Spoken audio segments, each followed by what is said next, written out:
Most Swagbucks users hit a predictable pattern after about 30 days where the easy sign-up bonuses are gone and earnings depend almost entirely on choosing the right mix of surveys, offers, and daily tasks. By the end of this, you'll know what your account realistically looks like after 30 days, what changes after the early phase, and what you should focus on so you're not wasting time on low-return activities. The first thing that changes in the first month is how you earn.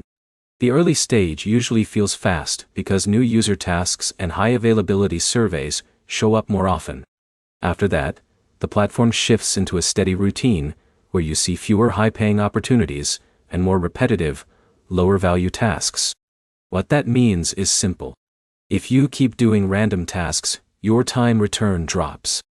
If you switch to selecting specific offers and higher-value surveys, your results stay consistent instead of slowing down. The second thing you'll notice after 30 days is that you naturally filter out bad activities. Most users stop wasting time on surveys that disqualify them quickly, or games that take too long for too little return. That learning curve is actually the biggest value of the first month, because it trains you to recognize what is worth your time inside the platform. At this point, most users also start sticking to a routine. Instead of checking everything,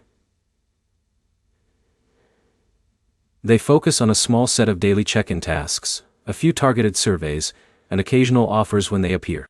That shift is what separates casual users from people who actually keep earning consistently.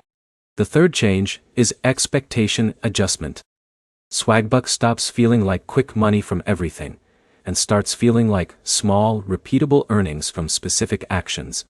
That's important because users who expect constant high payouts usually drop off, while users who treat it like a side task tend to stay active longer. After 30 days, the platform itself hasn't changed. Your behavior has. Here's the summary.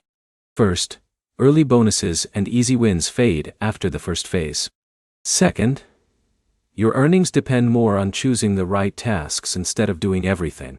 Third, consistency matters more than trying to maximize every single action. If you want better results after the first month, focus on tracking which tasks actually pay out for your time, and cut the rest without hesitation. Subscribe for more breakdowns on reward apps and what actually works long-term.